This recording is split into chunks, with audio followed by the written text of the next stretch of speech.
What is up, everybody? Welcome back to another episode of Unhinged and Undocumented. I am the big man Jimbo coming at you live with the twin magic Cody and Rafe. Yo. Hey, and as always, our resident undocumented man himself, Mr. Cruz. Hey, look at that. We're back in our original spots. Yeah, I know. This is great. I noticed this when we get back on. Nobody's away this time. Boy, ladies and gentlemen, did these guys just go on an emotional roller coaster before we hopped on. I will let them take it away with this emotional roller coaster that we just went on. God. I'm going to start off by saying, dude, Miami's got to fall after this. There's no way in hell they stay or rise. Even though they won on a last-second reverse call that I feel should have stayed. Oh, I agree. That should have stood. There was not enough evidence for them to overturn the call on the field, personally. I agree 100%. That overturn was a bunch of crap. And I agree, they definitely should fall. I think they should fall to at least 10, if not 11. But chances of that happening aren't likely. So, tis what this is. I said it before we got on the stream. Miami did not win that game. Miami escaped that game. Oh, 100%. I think that's fair. I think it's a fair enough assumption that they escaped. Because, they were taking on a very feisty Virginia Tech team. Virginia Tech and them always have good games, but they escaped. That's all I'm going to say.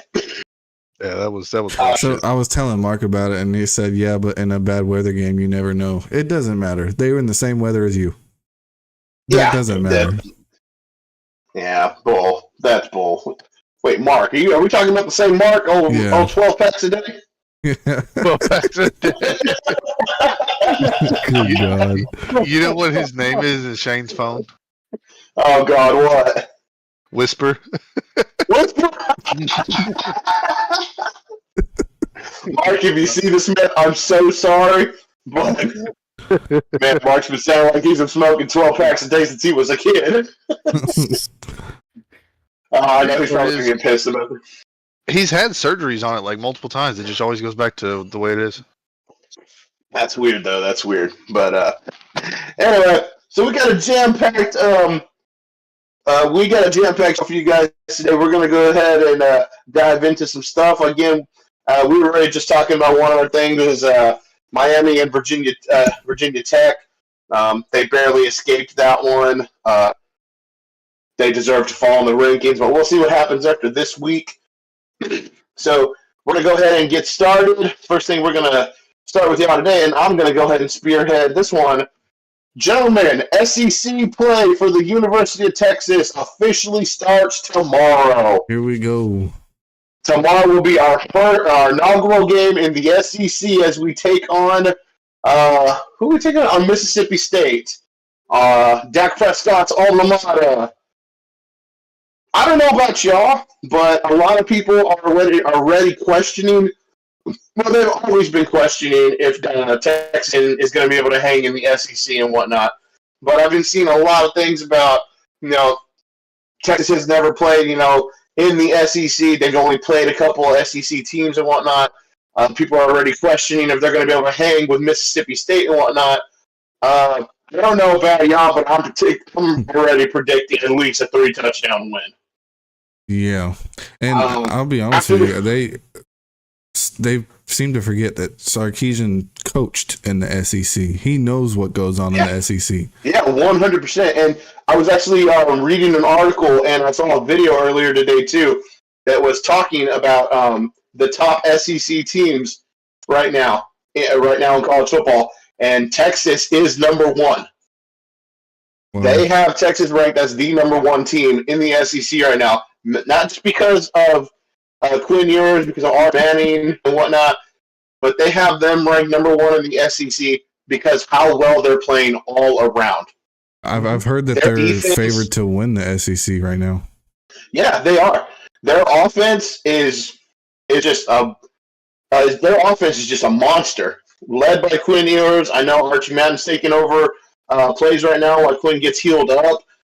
They have wide receiver talent out the rear end. Their running game is finally coming into its own. Yeah. You couldn't get somebody past that offensive line if you tried. Right. And then, what's up? All I'm saying is, I know people are like, oh, everybody's throwing out there, they haven't played nobody, blah, blah, blah. I would understand if that was the actual case, but they went into Michigan and obliterated them. Beat the crap out of that team. Yeah, they did. That right there showed me, like, when I saw that, I was like, Texas is for real. Yeah, 100%. And like I was saying, it's not just the fact that their offense is playing good. It's all around. Their defense is being very greedy with the yards. Their corners look fantastic. Their linebackers are flying to coverage and making hits in the open field and whatnot. They're just playing all around good football. So I'm excited. Unfortunately, I will be at work tomorrow when they kick off. But I will be recording and I will be watching it when I get home from work. I am expecting nothing short of just a complete molly of Mississippi State. Yeah. You guys remember what happened the last time they put Bevo around the Bulldog? Yep. He almost tore his head off. You don't know what I'm talking about. Yep. Go look back That was at the bowl game. Yeah, for those of you who don't know what I'm talking about, go look back a couple of years ago in the Sugar Bowl when Texas took on Georgia. They introduced Uga, the mascot of Georgia, to Bevo, and Bevo almost took his head off. Yeah, for real. So, like I said, I'm expecting complete and utter dominance, and just for this game to just get another rout. Honestly, I mean, whether it's Quinn getting the nod to play, which I don't think he should. I think he needs to rest up and then take advantage of the bye week next week. I agree. But if it's Arch playing, I have complete and total confidence in this team. Yeah. Cody, what do you think? Yeah. I mean, I'd say you don't rush Quinn back. If he's not 100%, don't rush him back. Arch is doing fine. But I'm kind of torn on it because I don't want Quinn to come back and be rusty when we play Oklahoma or Georgia. Okay. So that's my only concern. Granted, I don't think that would happen. Yeah. But it does happen. Yeah, So, you're 100% right. It does happen. The only good part about that, and I agree with you 100%, it's something I worried about too, but the only good part about that is after we play Mississippi State, we'll go into a bye week before we head to Dallas, take on Oklahoma. So he'll have another week to get reacclimated back into the offense. Yeah. So, I'm confident. Yeah, I'm not really worried about it. I know there's always that thought, out yeah, of there. Of course. Rafe, what do you think? I slightly agree with what Cody said. That's kind of a concern, but at the end of the day, like you said, he's gonna have that bye week as well as excuse me, as well as just to have that time to recuperate and get back with the offense. And I'll be honest with you, I don't think he's gonna have a problem because he just clicks with the way that offense operates. 100%. And so speaking of clicking, which is going to lead us into our next little segment here, is clicking with offense is Arch Manning. And I believe, Rafe, you wanted to talk about this, right? Yes. Or we did. Yeah. So go ahead. So Manning has been pretty impressive in his last two games. Granted, he did throw 2 interceptions the last game, but I mean, he made up for it. He still threw, I think he was 2 touchdowns, had another one rushing. He's playing lights out football right now. And it's just really making is. me more excited to see him with the next 2 coming seasons, at least probably, with the Longhorns after Quinn Ewers goes to the draft and hopefully has a great NFL career for himself. 100%. But it's just nice to see that we have a future in Arch Manning and that he's keeping that Manning legacy going. And we may finally have a Manning that has legs. It's interesting. You brought up the 2 interceptions and whatnot. Yes, they hit throw 2 picks and whatnot, but what honestly I view those as is learning and growing pains. Yep. I mean, he's he only premiered in a couple games last year and whatnot, which was basically just garbage time. And same thing this year until he got the start last week and whatnot. That was his first start as a QB in the collegiate level. Every QB goes through it. You go through learning, you go through growing pains. It's just part of the process. And I will say he's throwing some bombs down the field and accurate too. Oh my God, is he ever? That's one thing I'll give him over Quinn is the deep ball. The deep ball, he is 100%. I think he's better at the deep ball than Quinn. I don't think so. Hold on. I gotta disagree. Hold on. Oh, For one reason, okay?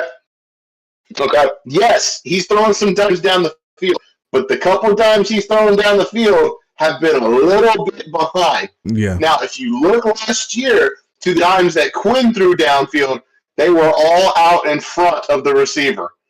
Especially in the Alabama game when he hit Adonai Mitchell and Xavier Worthy in the end zone. And 90% of the time when he missed those last season, it was because, and most of the time it was Xavier Worthy. Xavier Worthy would hesitate on his route, and that's why it looked like he was overthrowing. Go. So, I was going to say, not necessarily better at the deep ball. I think he throws more deep balls than Quinn does. I agree with that. He does throw more deep balls, but yeah, he does. He does throw more deep balls. I will agree with that. Yeah, accuracy wise, I didn't mean it like. Accuracy wise, like I said, growing pains and whatnot. He's still coming into his own and whatnot. He'll get there to the point where he's going to hit them in stride on the deep ball, and it's a go for a touchdown. Yeah. So but yeah, Art's looking absolutely fantastic as the premier quarterback right now. As we kick off SEC play tomorrow, I think he'll continue to look good. So, Rafe, you got any more on that front? No, like I said, I'm hyped for his future with the Longhorns and to see what he can bring in the next couple seasons. Oh, yeah, 100%. We definitely have a future with Arch Manning at the helm. With that being said, we are going to move on into our CFB picks for the week. Oh, man. I don't want to brag or anything, but I saw our picks from last week, and, well... I mean, I'm not going to brag, but I mean, I'm telling you, Cruz doesn't even really watch football, but he always does well in fantasy and his picks. Yeah, what the heck? He's secretly watching football without us knowing. That's what it is. Yeah, I'm taking notes. You rat bastard. If anybody watching this is curious, I know we haven't really touched on how we're doing on our fantasy, but me and one other person are the only ones that are undefeated right now. Hey, Cruz, do me a favor, suck it, okay? I beat the Jimbo. Oh my God. No. You didn't beat me. You beat yourself. The Buffalo Bills beat me because they beat Josh Allen in the third. You got hoed. I am destroying them, but still, that cost me the game. When you're up 40-something, fucking 0 at halftime. I don't even care. Anyway, if you look at our CFB records right now, currently I'm sitting at the front of the pack at 14-3. Thank you. Drew is trailing behind at 13-4, and Rafe and Cody sucking it up as usual. Still running record, bitch. Oh, don't you worry. I'm coming back. Oh, God. All right, guys, so let's see. Here we are for our CFB picks of the week. Here we go. We're going to start it off with number 1, Texas, taking on Mississippi State. I already gave my prediction. Texas by a landslide by 3 touchdowns. Cody, what you think? I'll take Texas by 2 touchdowns. Okay, Rafe. Texas by 5 touchdowns. Oh, leaving no modesty whatsoever. Love it. Brave. Brave, what you got? Brave man. And I'm predicting a pick six.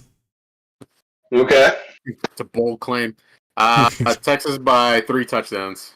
All righty. Moving on, we've got number 6, Ole Miss, taking on Kentucky. Ole Miss is 4-0. Kentucky's 2-2. Kentucky does play the spoiler sometimes, but I'm going to take Ole Miss by 2 touchdowns. Cody, who you got? I'll take Ole Miss by 10 points. Okay. Rafe? I'm gonna say Ole Miss by 7. All right. And Cruz, who you got? Ole Miss by 2 touchdowns. All righty.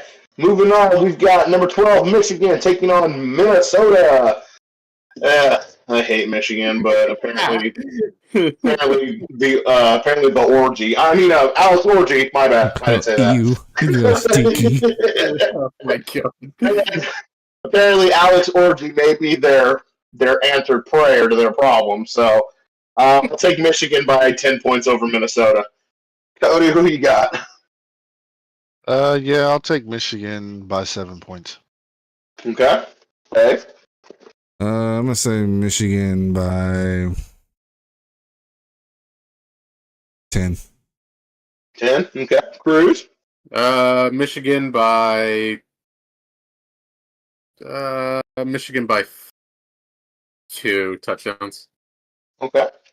All right, moving on. We got a grudge match. We got number 20 Oklahoma State taking on number 23 Kansas State. Now, both of these teams lost last week. Yep. Did not see that coming. Both of these teams are now 3-1 and are going to come into this game pissed about losing. But I am going to take Oklahoma State by. I'm going to take Oklahoma State by a touchdown. Cody, who you got? I'll take OK State by 10 points. Okay, right. I think OK State's gonna come out firing on all cylinders and they win by 2 touchdowns. Okay, who do you got? Okay, State by 1 touchdown. Alrighty then, not bad.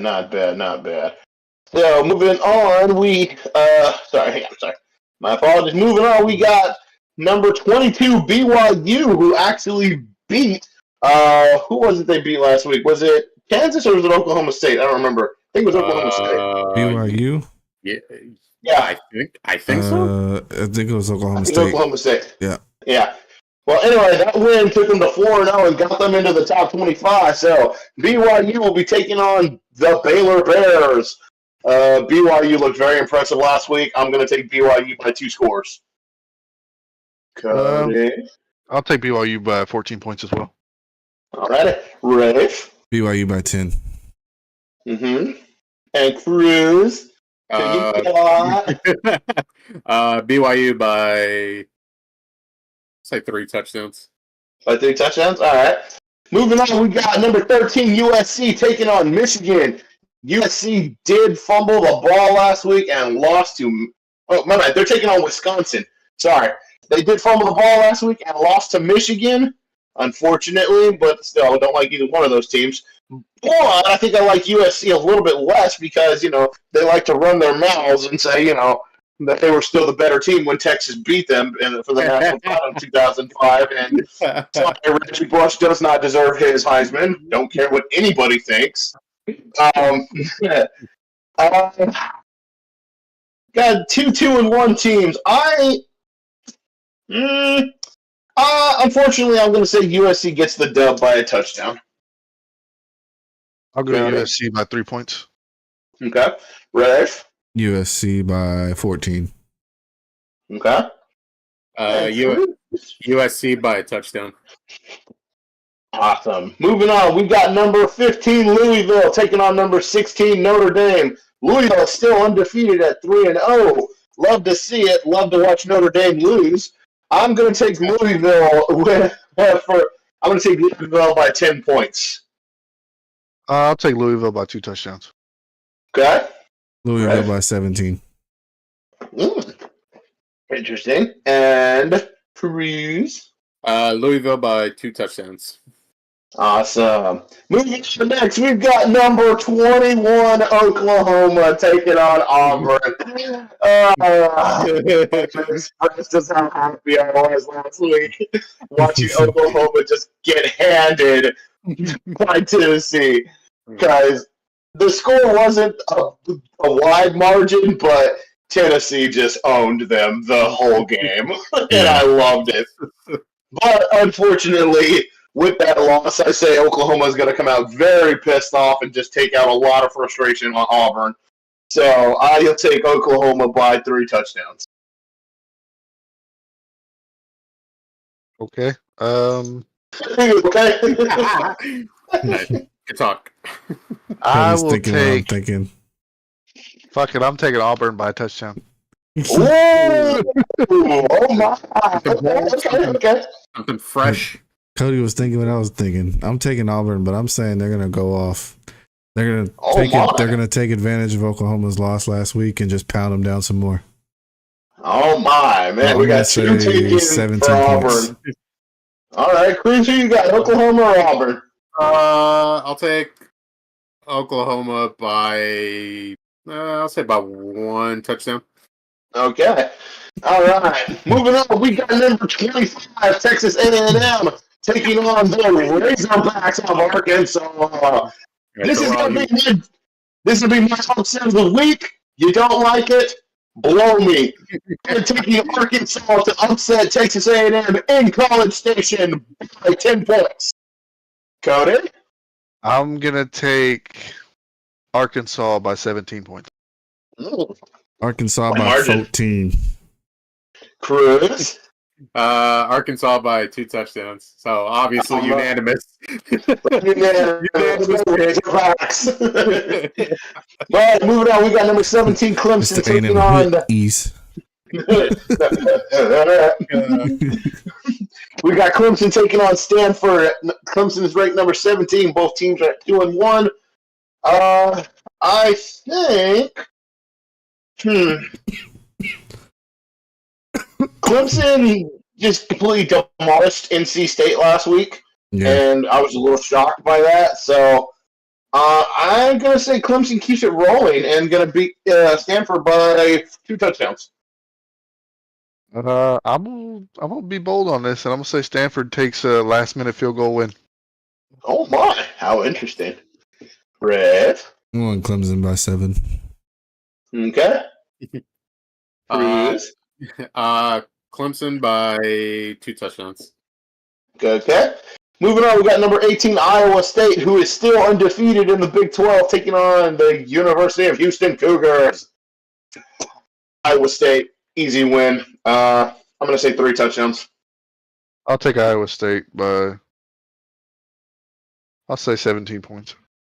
Okay. Got it, right? Iowa State by 14. Okay, Cruz. Iowa State by 3 touchdowns. Okay. And moving on, man, woof. I forgot that this game was being played this early in the season because this is one of those games they don't normally play till later in the season. We got juggernaut fight. We got number 2 Georgia taking on number 4 Alabama in Tuscaloosa. Oh man, it's always a treat when these 2 teams get together. I am going to take Georgia for the win, not just because I don't like Alabama, but again this year everybody is high on Alabama and is on their nutsack as usual. And as usual, Alabama has played nobody. So I'm going to take Georgia by 10 points. Go Dogs. Like Pat McAfee said, "Go Dogs, go Dogs." Go Dogs. And then he said, "Give me Alabama." Oh my, bro, what a troll move that was. No, I'm gonna take Georgia by 2 touchdowns. All right, Rafa. I'm going Georgia. I think they're going to win by 6 in OT. Okay. Oh, overtime. More football. Fun. Something fresh. Georgia by 2 touchdowns, but this is probably gonna be a squeaker of a game. I honestly want to let y'all know I about threw up earlier because I saw somebody post on a Dallas news page that the A&M buses were rolling through town because they're playing Arkansas at AT&T Stadium, and I wanted to throw up. So there, what you're saying is, out of my stadium. what you're saying is they're about to defame sacred ground. Yes. I just want to, yeah. Don't fuck up our field. As if you're about that, it's hard enough right now. Yeah, sideways team in Texas coming to make it worse. Yeah, now all our fans are gonna get AIDS after that game. Cult. Right? I should have bought that helmet that I saw a couple of weeks ago, so you guys could have burned it. You said it. We could have done it live. Anyway, We would have burned that bitch live, 100%. Moving on, we got number 3, Ohio State taking on Michigan State. Ohio State is still undefeated. Michigan State is 3-1. This one of those games that has the potential to be a trap game. If Michigan State pulls off the upset, I will be thrilled because I've always enjoyed watching the Spartans of Michigan State play. But I'm going to take Ohio State by a touchdown. Cody? I'll take Ohio State by 3 points. Okay. Rafa? Ohio State by 10. Okay. And Cruz? Ohio by a touchdown. Simply, like you said, it'll be probably a pretty close game between them. Okay. All right, moving right along. We got number 9, Penn State, taking on number 19, Illinois. You guys ready for this? Both of these teams are still undefeated. Illinois is in the top 25 and is undefeated. That's crazy to think about. Who the hell is Illinois? I didn't even know they had a football team. Strange timeline we're in right now. For real. Illinois is coming in taking on the nifty Lions. This was a hard one to call because I did not see Illinois coming out of left field being undefeated still. And granted, keep in mind, they have knocked off 2 top 25 teams. They beat Kansas and they beat Nebraska last week in overtime. So, I don't know if this team is real or not, or they just got a string of luck going on. But I'm gambling, man. I'm going to say Illinois upsets the nifty Lions by a score in Penn State Stadium. I'm going to say it's a close game and Penn State wins on a field goal. Okay. Rafa? I'm going Penn State by 10. Penn State by 10? Okay. Penn State by a touchdown. Oh, you're a bunch of pansies. No one of you want to gamble. All right, moving on. We got number 14, LSU, taking on South Alabama.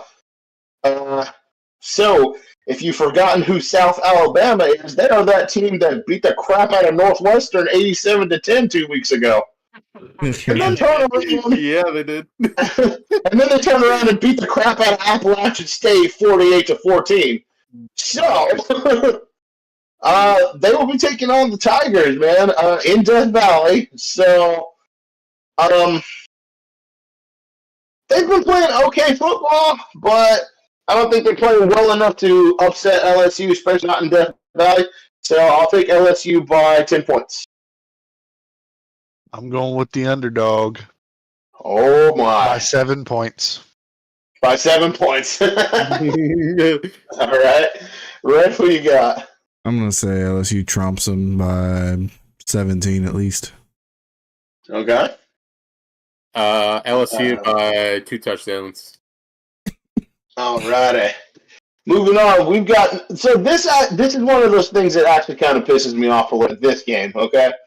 Now, granted, I really do enjoy one of these teams, okay? Boise State is ranked number 25 in the nation. They are 2-1. And they're playing Washington State, who is unranked. And Washington is undefeated still. See, this is why I don't like the ranking system because look, I get Boise State. It was in the top 25 when the year started and whatnot, but they lost. Okay, they should not be in the top 25 anymore, especially because it wasn't ranked very high. And Washington State is still undefeated. Now, granted, neither one of them have really played anybody yet. Washington State beat their in-state rivals, Washington, 2 weeks ago. But other than that, they haven't played any ranked opponents yet. But at 4-0, I'm going to have to take Washington State for the win over Boise. I'm going to take them by 2 touchdowns. Yeah, I'll take Washington as well by 7 points. I'm going to go Washington by 13, and honestly, I agree with you on that ranking system. Unfortunately, they base it off of wins and style points, I guess you could say. I mean, it's how you win, not how you lose, really. Yeah. So that's unfortunate, but we ain't got to worry about it with UT. Hook 'em horns. Who you got? Who's playing again? Boise State and Washington State. Washington by, say, 3 touchdowns. Okay. Moving on, we got number 10, Utah, taking on the Arizona Wildcats. Utah is still undefeated. They handed Oklahoma State their loss last week.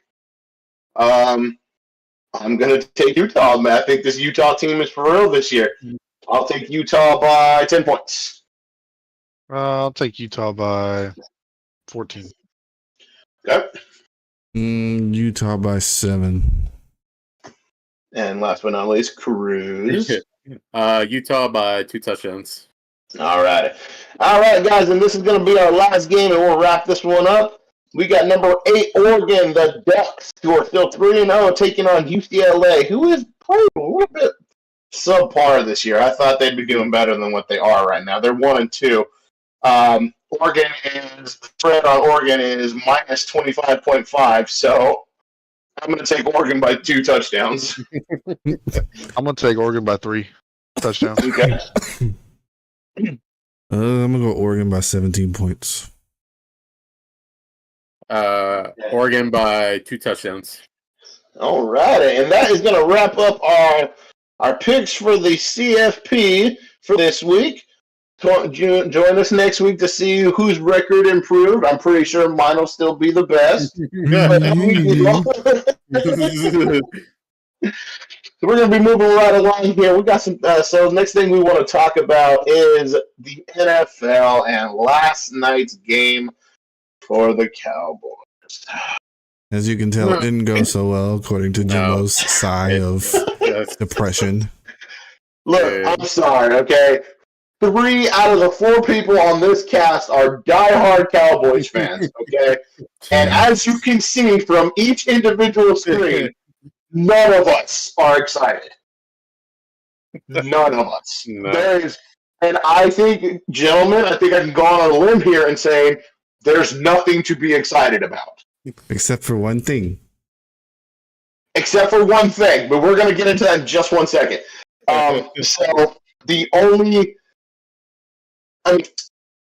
I got to work today, and my boss was just like, well, you got to be happy. Dallas won last night. And my reaction to him was, no, I'm not. We beat a team that's worse than us. Barely. Yeah. Barely.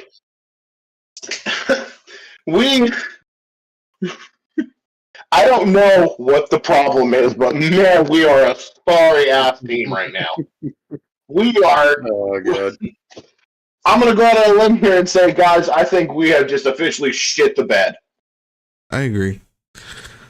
I don't know what's wrong with our offense. I don't know who's calling the plays, but he needs to be fired immediately. Okay, well, I rest my case. He needs to be fired immediately. Mm-hmm. Our running game is a joke.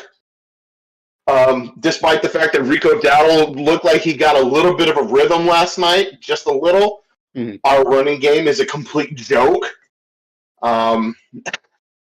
Dak just doesn't look comfortable throwing passes. And his passes they look subpar. And part of that is due to the fact that he's got two rookies on the line who Cooper Beebe's done decent, but Tyler Guyton is kind of hit and miss. He only allowed one sack and one pressure last night, but I mean, he holds and holds and holds, and it's like, look, the only thing I'll say about that is that he's a rookie. I'm hoping that these are, as I referred to about Arch Manning, growing pains and whatnot. I hope that he'll, as the year goes on and as his career progresses, I hope he will progress to be a decent left tackle to protect the blind side of our quarterback. Yeah. But as of right now, Dak does not look comfortable throwing the ball. He doesn't look comfortable in the pocket. Our play calling is atrocious. Our defense is just, oh my. There's no pre-snap motions. There's no anything to get the defense thrown off at all. 100%. And our defense, oh my God, our defense. Cody, our defense, man. I will say the main thing that I took from this game is I did notice that our defenders were shedding their blocks a little bit better and getting to the run. I mean, they only allowed 24 rush yards on 23 attempts. So that is a step in the right direction. Granted, it was against the Giants. I know that look on your face. But you know what I'm about to say. It was the Giants, but at the same time, Devin Singletary has proved to be decent in his career whenever he was with Buffalo, as well as when it was with Houston for a small stint. But I mean, he's not a bad running back, but at the same time, it was nice to see them take that step forward and shed those blocks and actually get open to make that tackle. You know, I want to be as optimistic as you are about this. I really, really do. But I'm having a hard time being optimistic about it. It's the Giants. I mean, I'm not saying they're going to do that every game, but I'm just saying they showed that they could do it, but they probably won't. Did they show it? Did they show it? Or did they just play a team that's just as sorry as them, if not worse? Yeah, I don't know. I remember the running joke back in the day used to be that you go to Cleveland to end your career. Now it's you go to the Giants to end your career. It's true. So like I want to share in your optimism. I really, really do. Like you have no idea how much I want to share in your optimism. But I don't. I just feel like we played a sorry ass team that's just as bad as us, if not worse. Yeah, and I agree to note, we barely won. I will say though that the Giants' defensive line is pretty stacked. Yes, they are. With Dexter Lawrence, and they went and got Brian Burns, and I mean they're pretty loaded at the on their front seven. So yeah. I will give them that. So that's. I feel like that's also part of the reason why Dak didn't have enough time. But yeah. But there was a couple there injuries. was one bright point in last night's game. Just one for us, anyway. And Rafe is actually going to hit on that. So, Rafe, go ahead, man. Who was that bright spot? I'm going to take that, but I wanted to mention one thing before we head that way. I wanted to mention the injuries that we had occur in this game. We had Micah go down with a high ankle sprain. He's going to be out for a bit. DeMarcus Lawrence is out for an unknown amount of time for something in his foot that he's got to get checked out. Yep. That's our two best pass rushers that are going to be out now. So, and we're coming up on probably the biggest, hardest stretch of the season. We've got the Steelers, we've got the Lions, the 49ers. I mean, it's going to be a tough stretch. I'm going to go out on a limb here and say maybe win, loss, possibly loss. I'm not optimistic about this season. We'll just say that. But I am optimistic about the next topic. Agent Zero is a bad motherfucker. Oh my God, he is. Oh my god, dude! This guy, he flies to the ball like it's no tomorrow. This dude, in every single play that you saw him make, was on a crucial third down, or it was on a second down, and he pushed him back 3-4 yards. And his closing speed is insane. Malik Neighbors caught the ball, and he was 7 yards away from him. Malik Neighbors was 3 yards from the first down, and he closed on him. For those of you at home who don't know who we're talking about when we say Agent Zero, we are referring to Damarian Overshone, the middle linebacker for the Cowboys, former Texas Longhorn, went by the nickname Agent Zero in college because he played safety and then they converted him to a linebacker, and he's just amazing. He looks great. Also, there was another play that really caught my eye, and it was the Giants were in the red zone.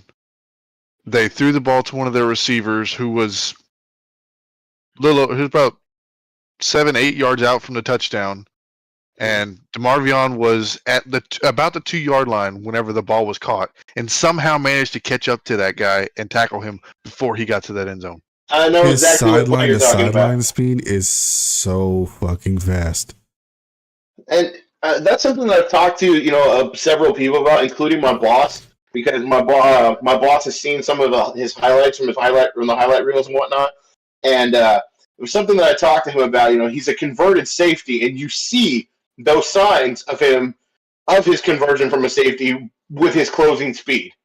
Yeah, like you guys pointed it out. Those two plays, he's so fast on closing. He closed to stop that touchdown. He closed in on Malik Neighbors from 7 yards away. And he's such a good open field tackler. Yeah, probably the best we've had in a while. Oh, yeah. His aggression is so good. And you can honestly see, as the more he plays, you can see his confidence building. Mm-hmm. Mm-hmm. I would not be surprised if he is.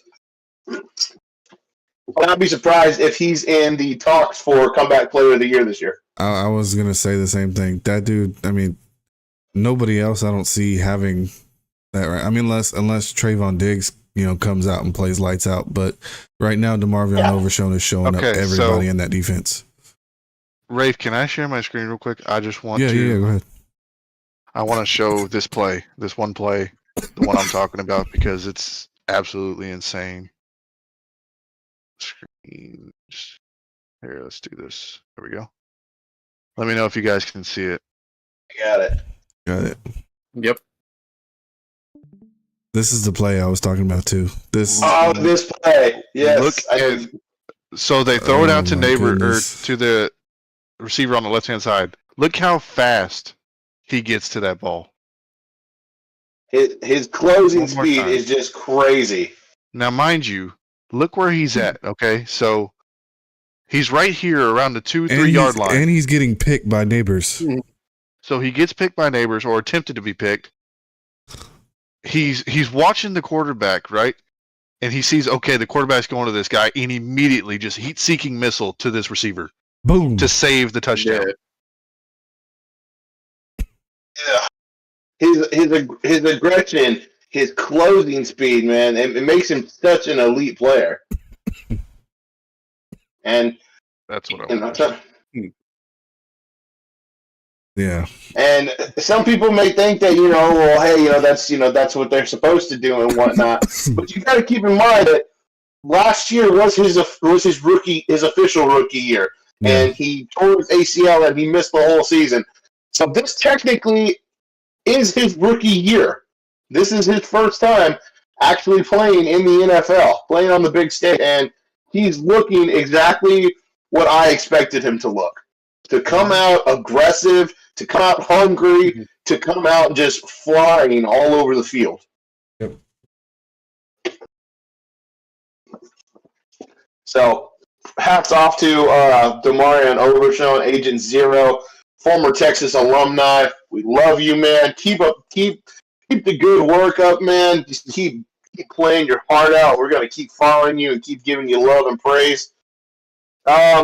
We're going to move on to our next topic, which does, again, concern the Cowboys, and it's a topic that I think needs to be discussed, and actually Cody is going to go ahead and spear that one. So, Cody, Dak Prescott and CeeDee Lamb. Talk to me. So my thoughts on this is honestly, I think CD needed to have that little breakdown last week. For those of you that don't know or didn't watch the game, not the one last night, but the game against the It's Ravens. the Cowboys. They watched it. Yeah, true. CD threw a fit on the sidelines because, he's not getting the ball enough. Granted, he did get the ball and ended up fumbling in the red zone, which pissed me off. But anyways, And he did take accountability for that. He did. He 100% did. And he did take accountability for his actions in an interview this week before the Cowboys game on Thursday night. So I will give that to him. I mean, everybody gets frustrated. It happens. I mean, it is what it is. But I mean, I think with CD missing training camp, that it's taken them a second to catch up. But with this game that they just had on Thursday night, you could see they're finally starting to click a little bit more. Finally starting to get back to where they should be. Yeah. I mean, there was a play that I believe Emmanuel Acho was talking about it, but there's a play that Dak was sitting there watching the safety, and instead of letting Lamb run his post route, he just threw it to him right as he went off the cut. Yep. And got it right to him so CD could do what he needed to do afterwards instead of waiting until he ran his route to the west area. Even though there was other people that were wide open on the right side, Yeah. he went for CD because, I mean, they're getting that chemistry built up and getting it back going, which, I mean, that's what they need to do, honestly. Unless we get CD Lamb going, I don't see anything going anywhere as far as the offense. I mean, CD Lamb is he's our number one receiver. He potentially, I'm not gonna say he's the top receiver in the league because I personally think it's Justin Jefferson personally, but I will say he's top 2, top 3. And I'm just glad they're finally getting their shit together because, like I said, if not, it's not gonna go well for Dallas. We can't do it without him. That's what I'll say.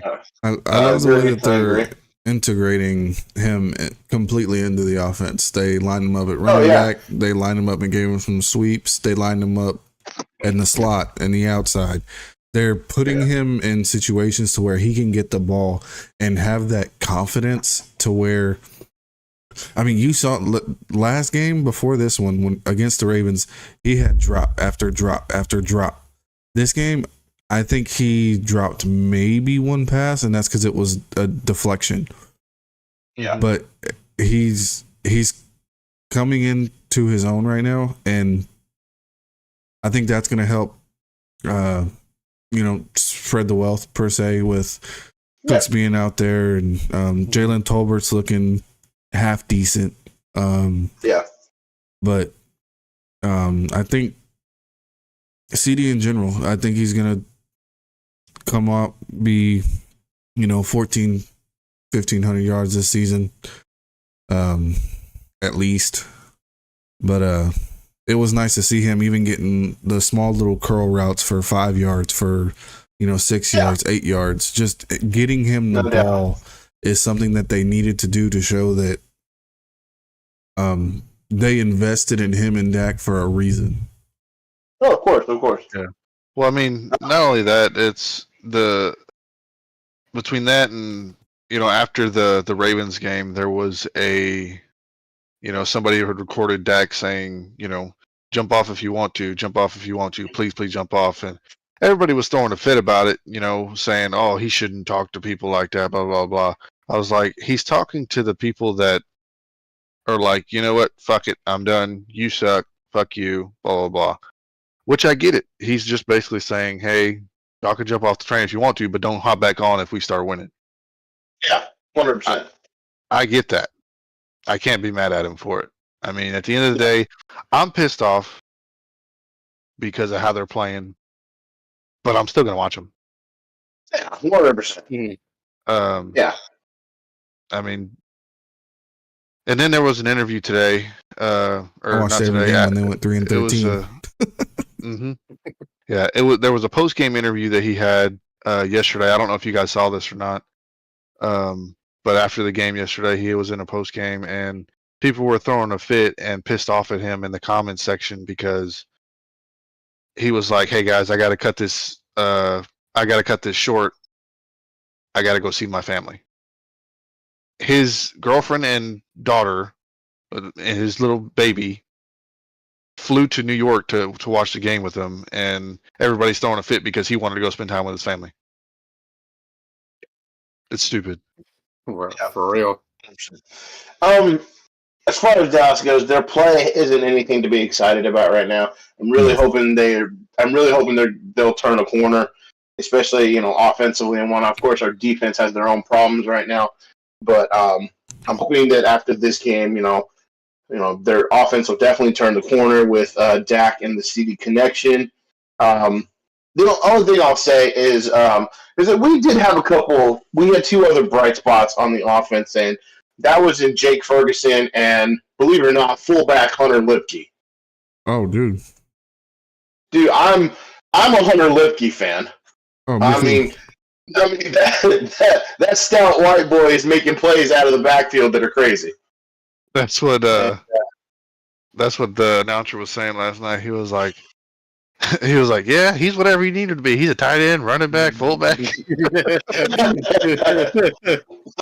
So aside from CeeDee Lamb, Cooks needs to come on. Tolbert's playing decent and whatnot, but Jake Ferguson is looking good at the tight end spot as a good outlet for Dak. Hunter Lipke is coming on as a great piece and whatnot, and if he can continue, he'll be a good weapon for Dak as well.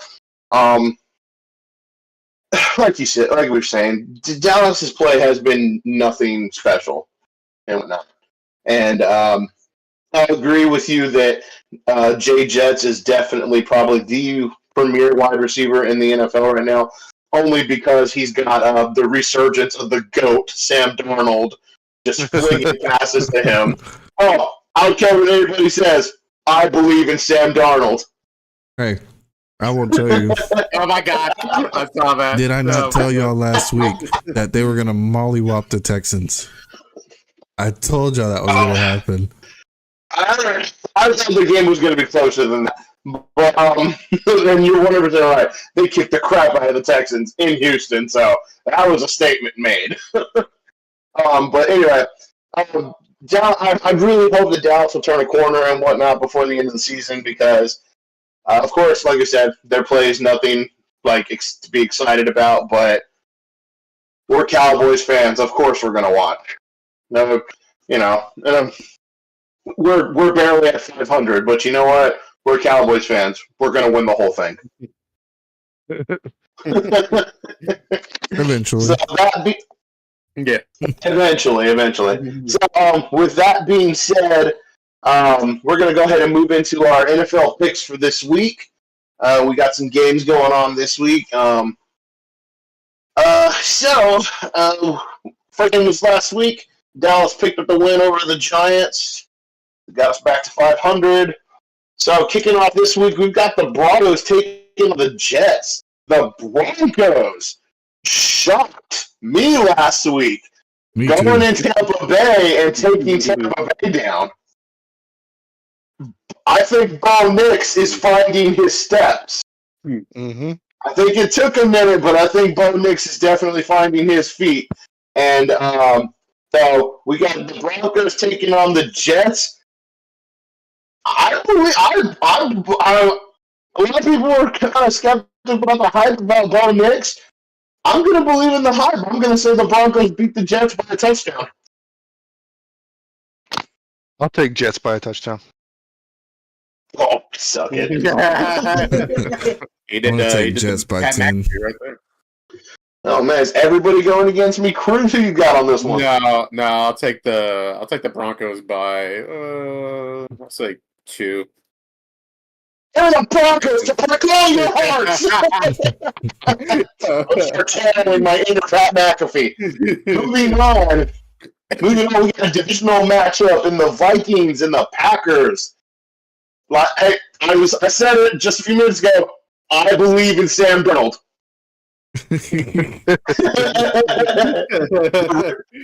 I want to say, man, I believe that J.J. McCarthy going down was the greatest thing that could have happened for Sam Darnold. Because the dude is looking absolutely flawless. Okay? Now, he has his moments and whatnot, but this is Sam Darnold's stat line right now so far through 3 games. He is 53 for 78 for 657 yards and 8 touchdowns to 2 interceptions. Aaron Jones is looking like the Aaron Jones of old. Yeah. He's turning the clock back and he's looking like his own self. And of course, you got him throwing to Jay Jets, who's 14 receptions for 3 touchdowns already and 273 yards. The Packers are probably still going to be without Jordan Love. So I'm going to take the Vikings and say the Vikings go 4-0 in Lambeau by 2 touchdowns. I'll take the Vikings by 21 points. Oh my, that's a big margin. Vikings by 10. Okay, and Cruz. Vikings by 2 touchdowns. Moving on, we got the Saints and the Falcons. The Saints absolutely shit the bed last week, losing to the Eagles, which made it all the worse. We get the Eagles, so I'm going to say the Saints get it back on track this week, and Descartes keeps playing good. I'm going to take the Saints by 2 touchdowns. I'll take the Saints by 10. Okay. I'm gonna go Falcons. Okay. I'm gonna go Falcons by 13. Blasphemy. Cruz. Blasphemy. Saints by I'll say 2 touchdowns. All right, moving on. We've got the Eagles taking on the Bucks. Well, the Eagles suck. Jalen Hurts sucks. Fucking turnover machine, and they wanted to talk shit about Dak. For real. I think that Baker Mayfield gets it back together this week. I'm going to say they completely destroy the Eagles because the Eagles have no defense. And I just want to go ahead and get it on file right now. Chauncey Gardner-Johnson, you are like the biggest scrub in the NFL right now. The fact that the fact that this dude is constantly running his mouth and giving up plays like he's giving away free candy. Chauncey Gardner-Johnson, you are the biggest scrub in the NFL right now. Micah called him out on his podcast.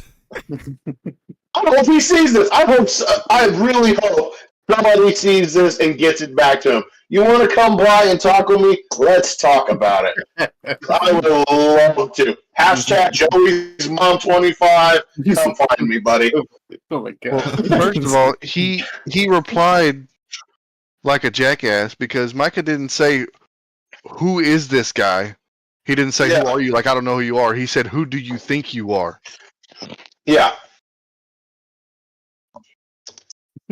He's like, "You don't know who I am? I'll show you who I am. We play. We're gonna swap jerseys." Oh my goodness! Anyway, I'll take the Bucks by 2 touchdowns. I'm gonna take Bucks by 2 touchdowns as well. I'm going Bucks by 17. I hope they blow their ass out of the water. Who's got? Pause. I'll take Bucks by 3 touchdowns. Cruz is like, what's with all this blowing? Got all right. Moving on, we've got some battle of 2 of the worst teams in the NFL, gentlemen. I'm talking about the Bengals and the Panthers. Oh, God. Hashtag the second coming of Carson Wentz and Joe Burrow. Dude, I am telling y'all, Joe Burrow is the next Carson Wentz. Oh, God. I said it months ago, and I'm going to give it to you again. Write it down. Timestamp it. Mark it on this day, the 27th. Joe Burrow sucks. He is awful. There's our There's our first piece of merch right there. Anyway, but you had the Panthers last week picking up their first win of the season, led by the Red Rocket, Andy Dalton. Good for him, old man Dalton getting it done. I'm going to be bold and say that the Bengals go 0-4 and the Panthers pick up the win by a late score. I'm gonna go Panthers by 14 points. Oh, okay, that's kind of modest, but okay. Yeah. Eddie, don't look good. Yeah, I'm gonna go Panthers. I'm gonna go by 7. All right, and Cruz. Panthers by a touchdown. All righty. Moving on, we've got the Jaguars taking on the Houston Texans. The Houston Texans got blown out of the water last week against Minnesota. I don't even think they know what happened. Oh man. Honestly, though, I just think that C.J. Stroud had that game. I think that the defense just kind of overlooked Minnesota and Aaron Jones, and they paid for it dearly. But I think they'll bounce back this week, especially against our 0-3 Jaguars. Sunshine isn't looking too hot. His weapons aren't that great in Christian Kirk and Mike Williams. Travis Etienne has looked decent running the ball, but I'll take the Texans by 2 touchdowns. I'll go Texans by 17 points. Okay. Ooh, Rafa? I'm gonna go. Fuck it. I'm going the upset. I'm picking the Jags by 7. Gasp. He's going with AEW. He's picking Tony Khan. No, Khan, let's see the picks off for him. Cruz, who you got? All right, so either Booker T or Tony Khan. Nice. I'll go Houston by I'll say 2 touchdowns. All right. Moving on, we have got the 3-0 Steelers, led by none other than Justin Fields. Guys, this is taking on the Colts and Anthony Richardson. Guys, this calls into question for me here, okay? Because a lot of people said that Justin Fields wasn't that guy. Now, I think that Justin Fields just played for a really sorry-ass team. I was gonna say I didn't even think that when he was in Chicago. He played well. He just had a shitty team. He had his moments where he didn't look that good in Chicago. But then again, at the same time, they didn't have a lot of good weapons. Now he plays in a Steelers team that's got weapons. So the question that's resurfaced, is Justin Fields that guy? Are we seeing something special this year finally in Justin Fields? I think he's a lot better than people make it out to be. I agree. I'm actually going to take.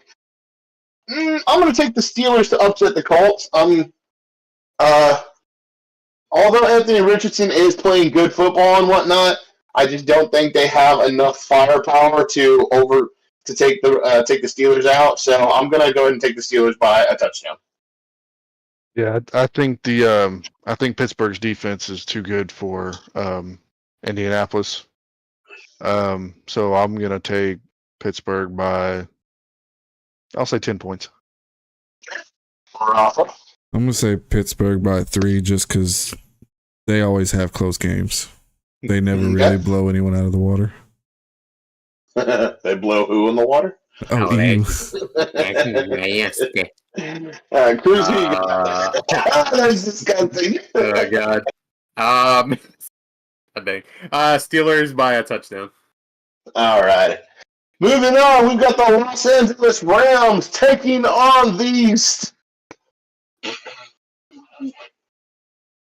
I'm so sorry. Uh-oh. Oh, he's broken. I'm sorry. It's just it makes me so happy that I get to talk about it still. We've got the Rams taking on the Chicago Bears and Caleb Williams. Caleb Williams, oh, how thou sucketh the big weenie. Look, he had a better game last week. He still looked like crap. They got the win, but I said it before he came into the NFL. Oh, wait, no, they didn't win last week. They lost to the Colts. My bad. Their only win was in week 1 against the Texans. My apologies. He had a decent game last week, though. He's starting to look a little bit better. I know there's still people are still talking about, C.J. Stroud, big brothering him and whatnot. Bro, you should probably listen to C.J. Stroud because, no offense, who am I kidding? Most definite offense. You suck. You are not even close to Rookie of the Year. You are like you're even further away from MVP talks. Dude, you fucking suck. I said it when he was coming into the NFL out of college. Caleb Williams is a overhyped weenie. Mm-hmm. And being proven by his performance. Overhyped. That's disgusting. That's the grossest thing I've ever heard in my life. Anyway, I'm sorry. I just wanted to finish my rant. Caleb Williams sucks. I don't care what anybody thinks. Until he learns that he's not the hottest thing in the world and whatnot, he's always gonna suck. So I'm actually going to give this one to the Rams and Matthew Stafford. How I don't know, but I feel like they're going to be able to pull it out, and I really, really hope they do because I want to just continue to just drag this giant weenie's name through the mud. Cody? Oh my god. I'm taking Rams by 10 points. Hell yeah. I'm going Rams by 17. And last but not least, Cruz. Oh god. Rams by 2 touchdowns. Awesome. Oh, and just so we're clear, no disrespect to the monsters of the Midway.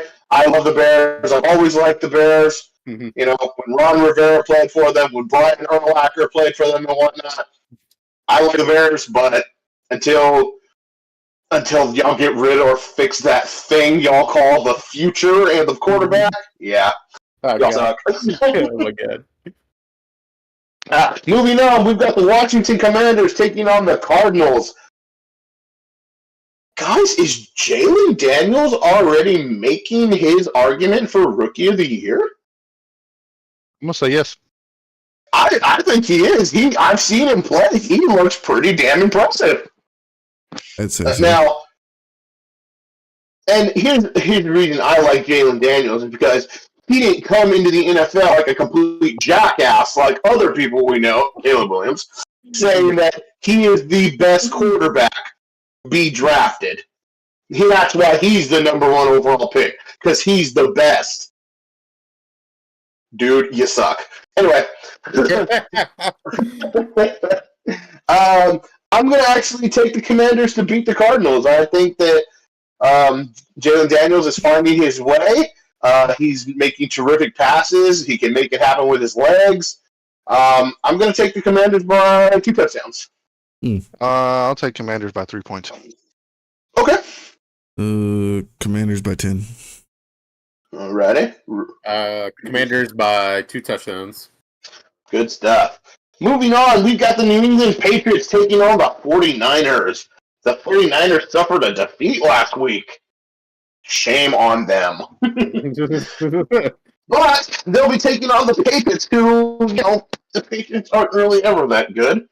No. I will say the 49ers are going to unleash some hellacious fury on the Patriots, and I'm going to take the 49ers by 17 points. I'll take the 49ers by 3 touchdowns. All right. Oof. This is 49ers and who again? The Patriots. Patriots. 49ers are 1-2 right now. Yep. I think they're gonna refine their footing. I think they'll win this game by 14 points. All right, Cruz. 49ers by, I'll say, 2 touchdowns. All right, moving on. We've got the Cleveland Browns taking on the Las Vegas Raiders. What's to say? Amari Cooper went off last week. The Minshew Mania. You got Minshew Mania running wild still. And Massage Mania and Deshaun Watson.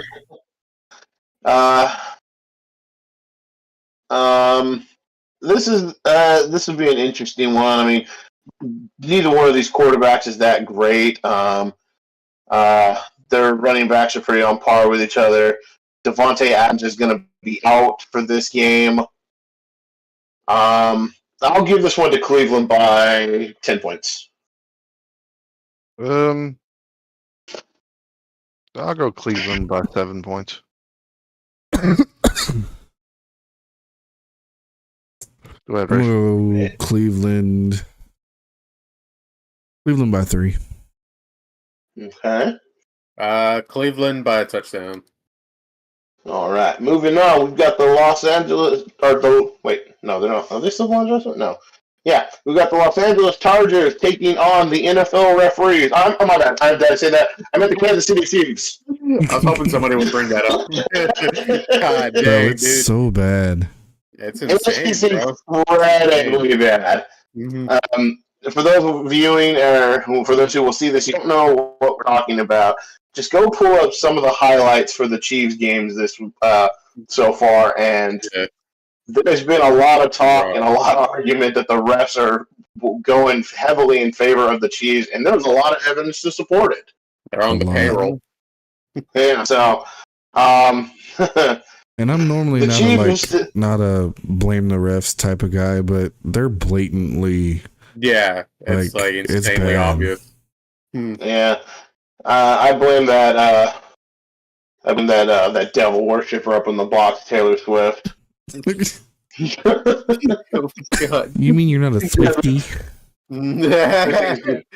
Everything's just gone downhill since she showed up and started blowing Travis Kelce. So Oh, ew. I should blow the whistle. Anyway, they'll be taking on the Chargers. Unfortunately, the Chargers won't just be playing the Chiefs; they'll be playing the refs as well. So I have to give this one to the Chiefs by 2 touchdowns. I'm gonna go bold and say Chargers by 3 points. I'm gonna say Chargers by 10. All right, just ass. Moving on. Cruz. Pains me to say it, but the referees are going to win by 2 touchdowns. Okay, Bro, so before we move on, I had to say one thing. J.K. Dobbins has surprised the shit out of me with the Chargers. Yeah, he's had a bit of a resurgence, which is great. Yeah. I'm happy to see that there's players that are having, resurgences in their career and whatnot, J.K. Dobbins, Geno Smith, Sam Darnold. They're making the case that they belong still, which is great. Baker Mayfield, yeah. All right, and moving on, we got the Bills taking on the Ravens. Josh Allen is the GOAT. Hold on, let me make my argument. He is proving it. I mean, come on. They let so much of their defense go. They let Stephon Diggs go. They lost Gabe Davis and whatnot. Dalton Knox isn't that great.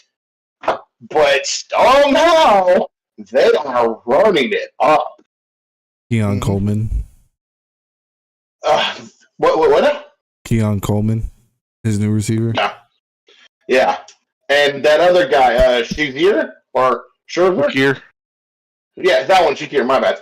But yeah, I mean, somehow they're winning, and they're at 3-0, and they're taking on the Ravens, whose only win is against a sorry ass Dallas team. So, well, I'm still a little And even curious about Dallas this almost came back on them. Yeah. True. I'm a little curious about this though because the spread on this game is Baltimore at minus 2.5. So they have Baltimore as the favorite to win this game. Yeah, me neither. I'm going to take the Bills by 2 touchdowns. I think Josh Allen's going to light it up again. I'll take Bills by 3 touchdowns. I'm going Bills by 10. I don't think they'll kick their ass that bad, but Bills by 2 touchdowns. All right, and now we're going to shift to Monday Night Football. We've got the winless Titans taking on the Miami Dolphins. that's a tough one. I don't even. That doesn't even deserve to be on Monday night. I'm actually going to say that the Titans finally get in the win column and go 1-3. I'm going to say they beat the Dolphins by. I'm going to say by a field goal. I'm gonna take the Titans by. I'll say a field goal as well. Okay. Who's playing for Miami? Do you know? Who's starting? I think it's Okay. Skylar Thompson still. Yeah, it's Skylar Thompson. They're still toying with the idea though of starting. What's his name? Huntley. Yeah, Huntley. If Huntley plays, I think they'll win. But if not, I'm going with the Titans. Fuck. All right. Hey, Cruz. I'll say Titans by a touchdown. Awesome. And we have finally reached the climax of our picks. We get to blow our load everywhere on this one. For our last game on Monday nights, we have a doubleheader. We will have the undefeated Seahawks taking on the Lions. Ooh. This will be an interesting game. Like we were talking about a few minutes ago, the resurgence of Geno Smith, proving that he belongs and he still belongs. The Lions had a rough outing last week, I believe. No, not last week. When was it? They had a rough outing in week 2 when they fell to the Buccaneers. They bounced back and beat the Cardinals. But now they'll be taking on a pretty high-powered Seattle team. This is a hard one to call because Seattle's looked pretty good, but they've won by the only big win they had was against Miami last week. They won 24-3. Their first 2 games are narrow margin wins. They beat the Broncos by 26-20, and then they beat the Patriots 23-20. I definitely think that the Lions are going to give them more trouble. So I'm going to say that the Lions hand the Seahawks their loss of the season by 2 touchdowns. I'm gonna go Lions by 7 points. Okay. Ooh. Is Kenneth Walker playing? I didn't even check the injury report. I don't think he is. I think Zach Charbonnet's playing again. Yeah, Charbonnet's still in the lineup. I'm going Lions then. I'll take Lions by 10 points. Okay. Choose. I'll take Detroit by. I'll take a touchdown. Okay. So just one thing I want to point out before we get off of this topic. So the Seahawks running game and the Lions running game are both highlighted by their second string running backs. Kenneth Walker has been out, so Zach Charbonnet has been picking up the slack. While Jahmyr Gibbs is not out, David Montgomery is outpacing him from the number 2 spot. Right now, the rushing leader for for the Lions is David Montgomery with 51 carries for 231 yards and 3 touchdowns. Damn. David Montgomery is playing from the secondary spot, or from the secondary position, and he's outpacing Jahmyr Gibbs, who's the starter. So I just think that's kind of crazy. Yeah.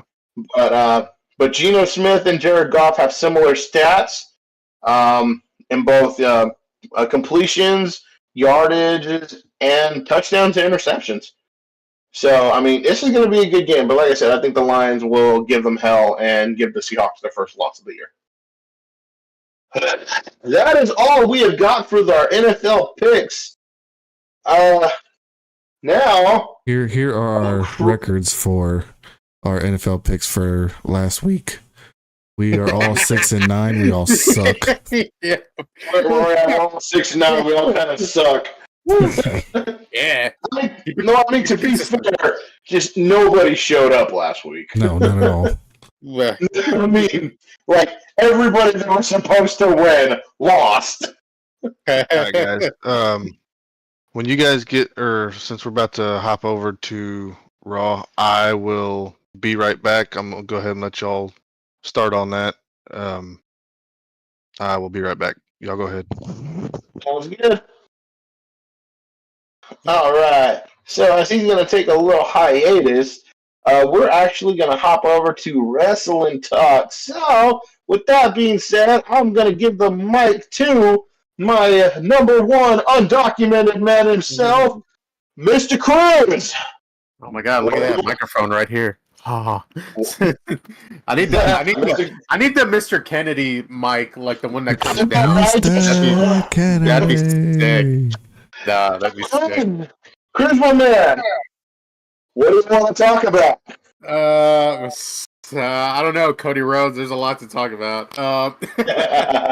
There definitely is a lot to talk about as we get closer to Bad Blood, which I believe is next week. Yeah, it's next Saturday.